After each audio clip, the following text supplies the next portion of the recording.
Nagbabalik na naman ang inyong tagapaglingkod ng mga balita at pawang katotohanan lamang. Naging mainit nga na usapin sa mundo ng social media. Nagulat ang publiko sa kumalat na balita tungkol sa umano'y pag-atake laban sa ilang general. Maraming netizen ang agad na nagtatanong kung ano ang totoong nangyari. Ayon sa mga usap-usapan, may mga sensitibong impormasyon umanong hawak ang mga opisyal. Dahil dito lalo pang umiinit ang talakayan sa social media matapos ngang kumilos ang mga men in uniform laban kay Kuting ng Norte. At ngayon nga ay talagang pilit na pinapatahimik ang kontra ng mga general kay Kuting ng Norte. Iba't ibang bersyon ng kwento ang nagsimulang lumabas online. Marami ang naghihintay ng opisyal na pahayag mula sa mga otoridad. Ang ilan ay naniniwalang may malalim na dahilan sa likod ng kontrobersya. Samantala may mga nananawagan ng masusing imbestigasyon. Patuloy na sinusuri ng mga kinauukulan ang lahat ng impormasyon lumalabas. Maraming mamamayan ang umaasang lalabas ang buong katotohanan. Ang usapin ay naging sentro ng diskusyon sa iba't ibang platform. Gayunpaman, mahalagang iwasan ang agarang paghusga ng walang sapat na ebidensya. Ang mga aligasyon ay dapat patunayan sa pamamagitan ng tamang proseso. Patuloy na inaabangan ng publiko ang mga susunod na development sa kaso patungkol sa pag-ambush sa mga ilang general. Dito nga natin makikita na hanggang ngayon nananatiling umaasa na dadaan pa rin sa tamang proseso kahit sa kaso ni Kuting ng Norte. Well mga kaibigan, para nga sa karagdagang impormasyon, panoorin nga natin ang buong video. At kung bago ka pa lamang sa aking channel, huwag kalimutan i-click ang subscribe button at notification bell para lagi kang updated sa ating mga bagong video. At para sa sulit viewers natin dyan, maraming salamat sa walang sawang pagsuporta. Nilagay lang ka namin kayo dyan. All government authority emanates from the people. Sumampa kayo sa saligang batas. Binastos ninyo. Ngayon kita namin binastos niyo institusyon. Tumatayo yung Senate natin. Para lang ipakita na nasa maayos tayo. Pero lusubin nyo. Magbakbakan. Tapos ibibintang nyo kay Aplaska. Mga gago kayo, animal kayo. Galit na kami. O ngayon, kahit hati, MUP, hati. Merong mga sipsip boto kay, kay Marcos. Wala akong pake. Wala akong pake. Kahit opisyal o sundalo, diyan kayo kay Marcos. You defend Marcos. You die for Marcos. You die for the plunderers. You die for this wrongdoing, this devilish acts. Doon kayo, pakamatay kayo para malaman na sino mababait, sino yung mga demonyo. Magkaalaman, yun ang gusto ng langit eh. Hatiin na natin. Kaya nga ako, kahit papano, Lord, style, di ba? Abraham. Tandaan nyo? Sodom and Gomorrah. Lord, gugunawin mo yung Sodom and Gomorrah. Baka naman pwedeng kahit 50 lang yun. May matino. Nakipagtawaran sa nakipagtawaran sa Diyos. Sabi siguro ni Lord God Sanamagan, unbecoming ka. Ipagtawaran ka pa. Nakipagtawaran ka pa. Mapasok yung balahibo ng aso. Inalikan ko kasi kaya. Ipaglips to lips ako sa aso eh. So, ipagtawaran siya. 10 na lang. Makakita ka 10 na matitino. Di ko gugunawin yan. sa Congress, 255 yung bumoto. Merong 45 at saka 18. Ay, may abstain pa nga pala. 26 yata, 22 yung bumotong no. Impeachment. Wala sa 50. Wala, sarado yung Congress. Rakrato. Wow. Meron bang matino sa NBI? Meron ba? Ayaw nyo tumayo. Gunaw kayo. Magugunaw kayo. AFP, PNP, may matino ba? Kaya God will empower the Filipino people. Ito mga kababayan. Latest. God will empower the Filipino people. Sarili nating bansa, sarili nating gusot, you solve the problem. You solve the problem, and I will just be there to protect you. When two or more people are talking in my name, I'll be there. So pagka kayo nandoon, nasa kalsada kayo, huwag naman yung putang ina, nasaan yung pagkain natin? Lord, wala pa yung pagkain. Huwag ganon. When nandun kayo, lumaho kayo, at parang hudyat na. Pucha, one time, big time. Dapat, ang ano dyan, Lord, thy will be done. Lord, I offer everything to you. Ayun. I trust in you, you give us protection. Walang masaktan dito sa mga kasama ko. Dadasal nyo, hindi sarili mo, yung mga kasama mo. Alam naman ng langit na yung pagdasal mo, kasama ka na rin. Pero mas maganda, huwag mo na hingin yung protection mo. Hingin mo yung protection ng bawat isa. And lahat kayo ganun. Mananalo man kayo, mga kababayan. Matatapos din to eh. Kinakailangan lang panoorin lang natin yung hearing, yung trial. At ang design kasi niyan, okay na, Madam Intay, di ba? Kung naging hostile, kung naging nakuha nilang 13, huwag ka na umatid na impeachment. Ngayon, may nag-hold the line yung 13, alam mo ngayon yung mga laban sa iyo, di ba? Lumilitaw. Lilitaw at lilitaw yan sa question and answer, sa investigasyon, sa trial mismo. Anyway, you reserve the right when you will, up to when, you will allow yourself na batikusin o bastusin o whatever. You reserve the right. So right now, let's give the Senate a chance. Let's give democracy a chance to work. Pagka binaboy nitong administration, alam na, hudya tayo. Kaya, handa niyo yung mga gamit ninyo, yung mga ski plaques, skyflakes, ski plakes. Mga lumad eh. Ski plakes nung 1980s ba? Yung soft drink na, koke. Sprite.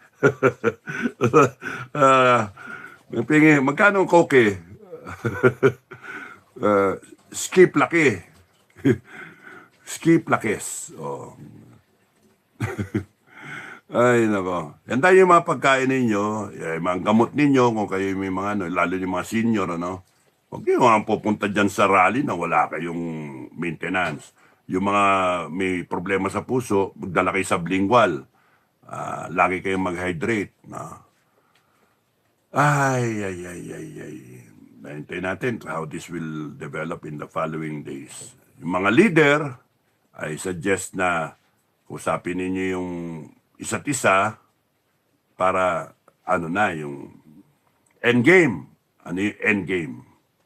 Hindi yung rally, uwi. Rally, uwi.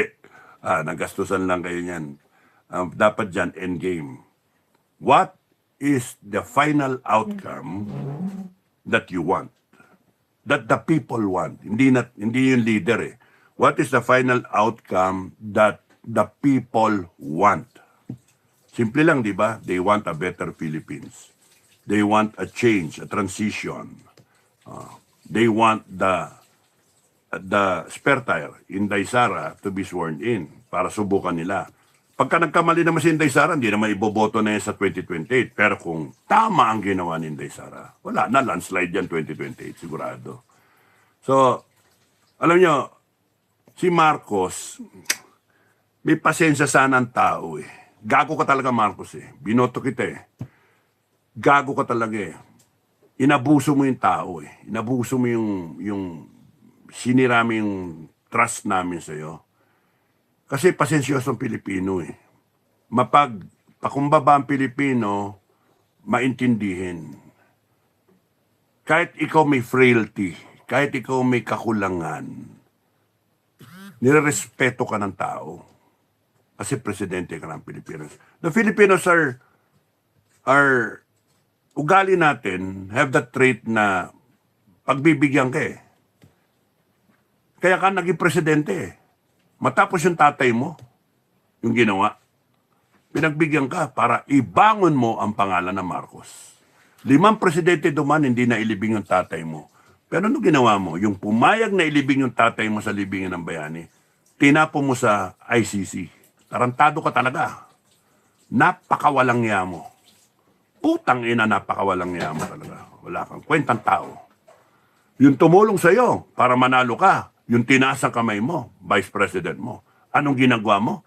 Pinapa-impeach mo. Putang ina talaga. Napakawalang niya nyo. Demonyo. Hindi ugaling Pilipino yan. Ugaling demonyo yan. So, mapagpasensya ang tao, dapat patatawarin ka pa ng tao eh. Ngayon, meron kayong mga sinasabi. 4 na taon na, 2 taon na lang, patapusin na lang. Tanginan nyo. Madam President, huwag ka maniniwala sa ganyan. Mga bulatik yan, budol yan. Huwag nyong, kung kinakailan matapos ngayon yan, matapos ngayon yan. Palitan yan. Peke man yan. O nga pala, ano nangyari dun sa balita na, ano na yung tunay na Marcos? Iba naman to. Kaya nga, sa paya na kasalanan ninyo, pagka nalaman namin totoo yan, kayong mga may kinalaman, ospital, doctor, nurse, attending, medical practitioners, PSG, private security na nakakaalam na tinago na yung karamdaman ng Marcos na dedo na pala. Ay, nako. Madadamay kayo sa accountability, madadamay kayo sa husgahan. No? Sorry Sorry kasi may higit 1 buwan eh. May higit 1 buwan na.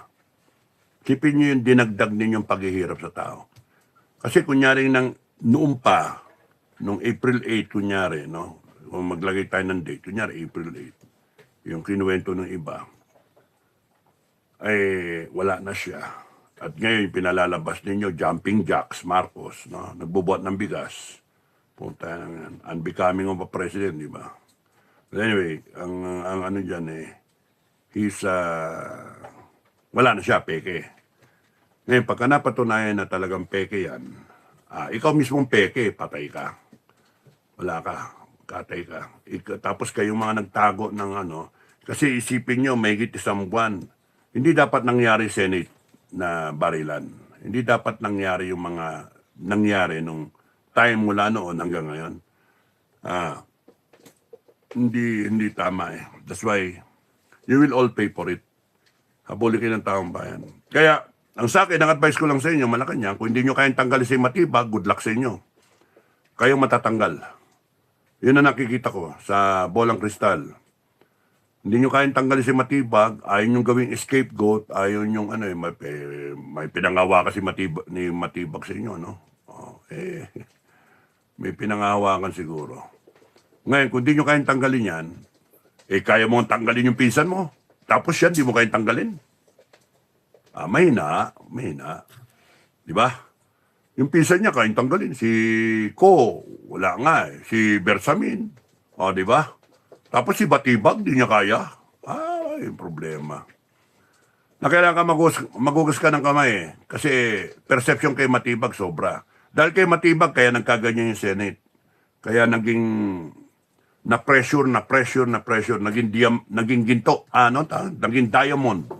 Lumabas ang pagka-diamond, precious na gem, ang Senado. Yun, nakita nila na pwedeng ipaglaban yung Senado. Diba? Sino to? Mabuhay ka, Captain Dado. Ives from Germany. Wow! Aktong! Globalist of oligarko ang nagpapalakad ng gobyerno, hawak nila ang mga public utilities gaya ng kuryente at tubig. Narco state ang Pilipinas. Yan. Thank you, thank you. Well, ang ano nga dyan, sa akin, my belief is, pagka umikot ng gulong, the Filipino, we should own our electricity, tubig, internet. Lahat ng kalsada, lahat ng airport, lahat state-owned. O kaya yung sa region, ganon. Yeah, kung Bukidnon, Bukidnon. Kung Davao, Davao. Ganon ba? Ayoko na yung tanggalin na natin yung mga pangalan. Ninoy Aquino International, Manila International Airport. Bumalik tayo, magpasa tayo ng batas. Rescinded lahat ng na may mga pangalan na putang ng mga pati yung kainis ba? Ang gusto nyo, imahal nyo si Marcos, pangalan na lang natin lahat, Marcos Highway. Marcos Highway. O Marcos Airport. Di ba? Susunugin ng taong bayan.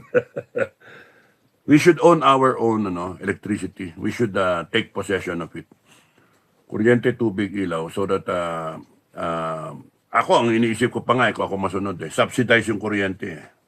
500, first 500 subsidized. So, all families, you're talking of 30 million households na kamo times 500. That's the amount. 30 million. Ballpen. 30 million. Wala ang papel Nyaw. 30 million times, kano yun? 500.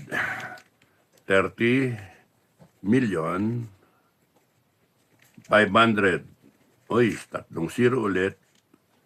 Yung 5 times 3, 15. 15 billion kada buwan. O, kaya. Kaya, no? 1, 2, 3, 4, 5, 6 million, 100 million, 5 times 3, 15. 15 billion kada buwan. Yung cost to subsidize 500 per household. Anything beyond that, bayaran nyo. Pero laking tulong nun, Kung ikaw ang kuryente mo, 500, wala kang babayaran. Kung ang kuryente mo, 700, 200 lang babayaran mo na.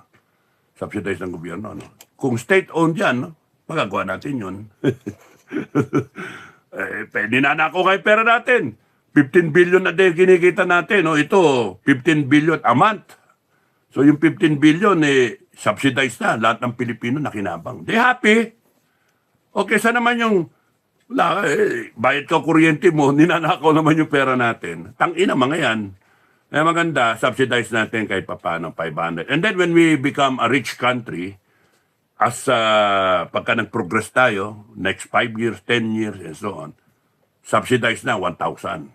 Yung first 1,000. And there are incentives, kunyari nag-solar ka, and then ang tawag doon, yung nagpasok ka doon sa grid, yung metro mo bumabalik kasi nagpapasok ka doon sa grid, may may reward ka. Daming gagawin na kailangan natin yung bawat bahay solar. Mga ganun ba? Magkaroon tayo ng solar na project na encouraging na lahat ng bahay, kahit papano, ilaw, solar, ganun ba? O kaya TV, o kaya yung pan-charge ng mga cellphone, etc. Solar, yung kayang-kaya, ano yung minimum requirement? Tapos make every household na solar. So less use na electricity, less gasoline, dependence on oil. So yung dollar reserves, magpa-pile up, magagamit somewhere. Daming trabaho, Daming trabaho ni Inday. Pero maganda yon, 500. Imagine, subsidize yung kuryente mo. Libre yung internet mo. Nationwide. Paano natin gagawin yan?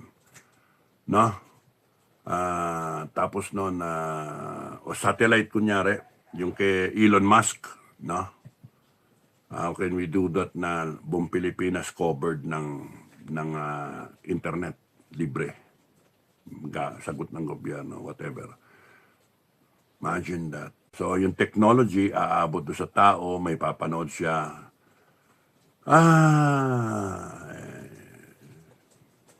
may mga ano yun, may mga downside kasi yung mga bata kung ano na pinapanood, etc. etc. So we ano dun sa mga magulang kung paano, there's a way of doing it eh. We have to think about it. Sila sa gobyerno.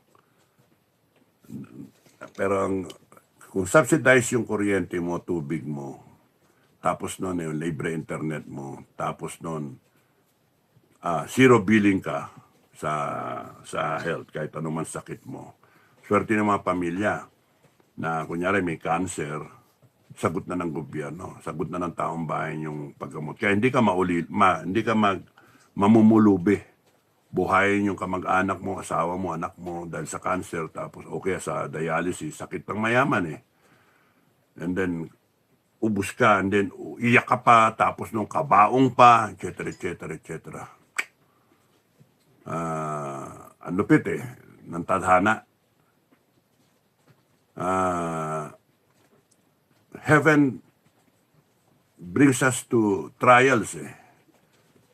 And siguro naman tayo mga kababayan, kapwa Pilipino, hindi naman masama at in fact encourage nga ng langit na we do something positive para makaluwag dun sa mga naghihirap.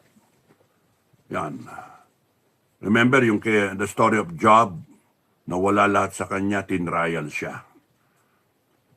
Nanakaw ng ari-arian niya ng mga tupa, yung mga ganon, yung mga binibreed niya, yung mga hayop. Nalindol yung buong pamilya niya, patay lahat. Tapos nun, nag-boil siya o naging leper. Talagang hirap siya.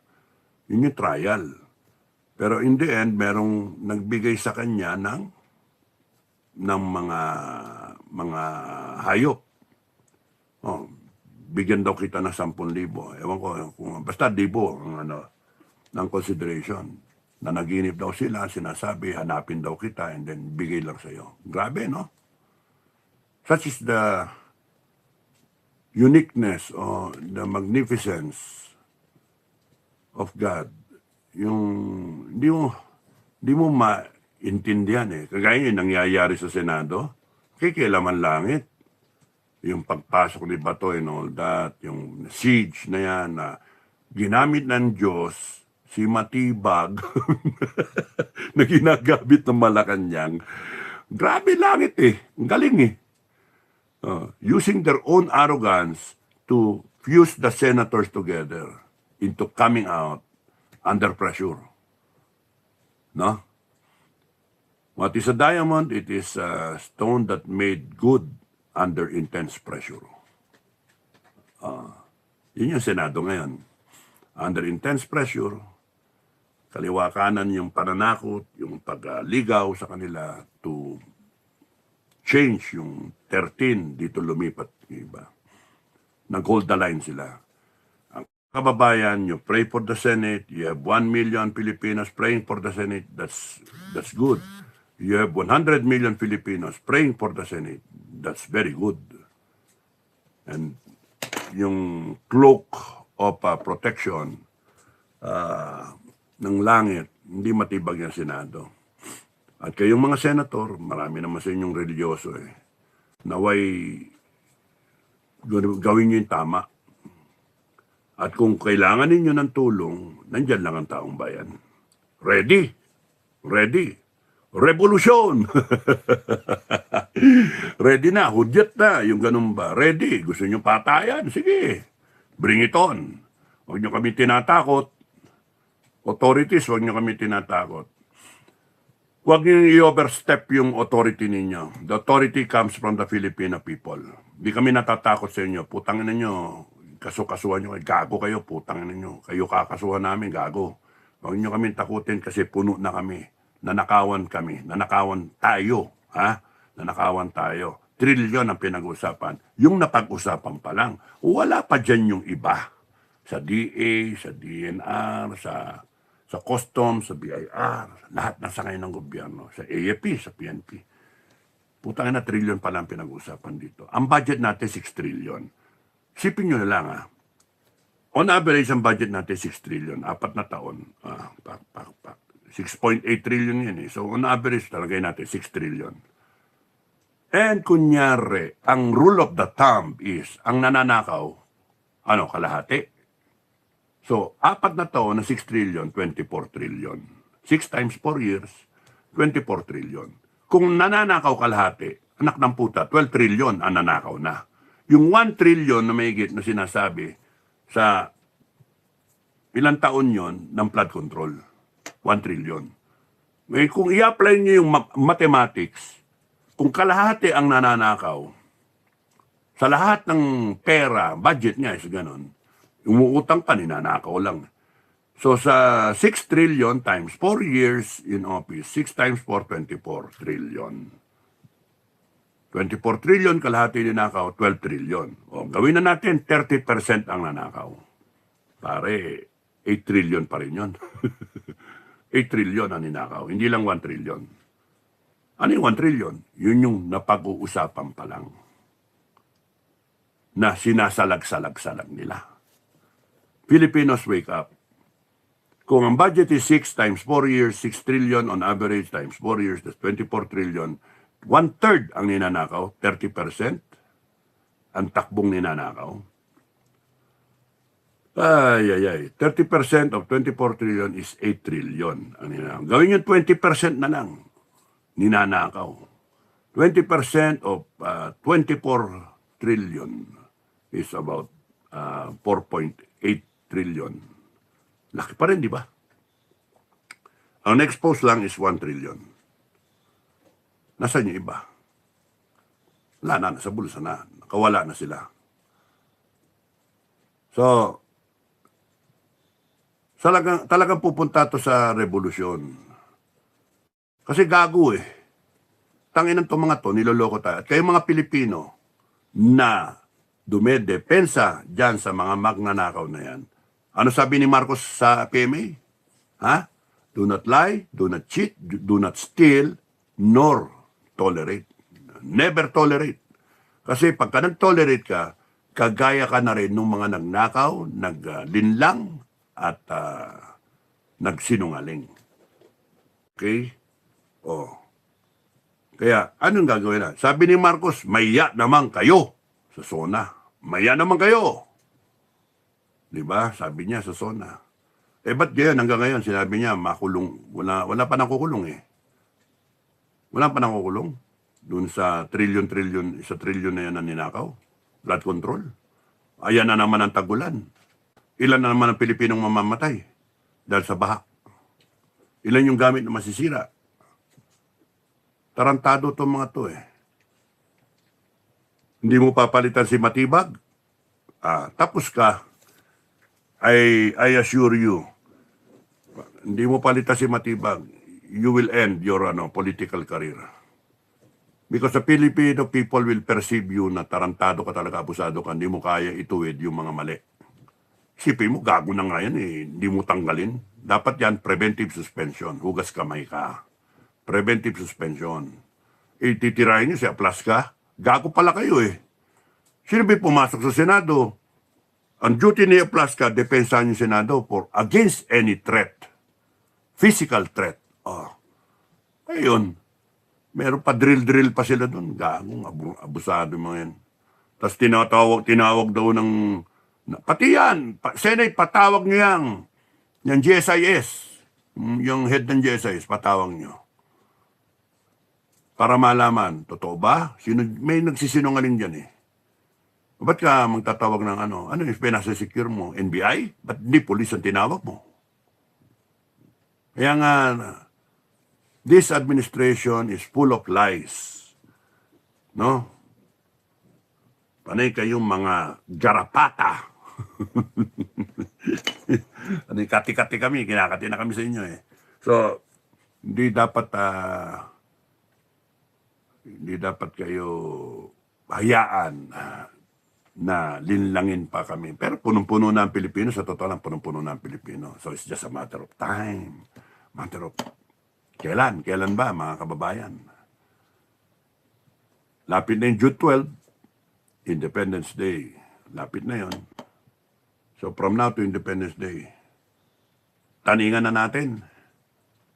from now to Independence Day, tapusin na natin tong paghihirap natin. What do? You prepare. You prepare for the worst. Lahat ng gustong tumayo para sa ikabubuti ng mga future na Pilipino, tumayo kayo. Paglaban ninyo yung dangal natin, paglaban ninyo yung soberanya natin, paglaban ninyo ang karapatan natin. Ninakawan tayo, dapat tayong galit, hindi sila. Huwag kayong magpapatakot kasi tarantado yung mga yan. Tinatakot tayo, binebendalo tayo. Wag. Sila dapat ang matakot sa atin because anytime we can rise up na fully armed, sa galit ba? Anytime, the Philippines, yun ang di nila na-appreciate eh. When there is so much tyranny, yung sobra-sobrang abuso, it is written all over in the history of the globe, of the planet, so many countries, so many people. The people rose against the tyrants. You have a bad king, abusado,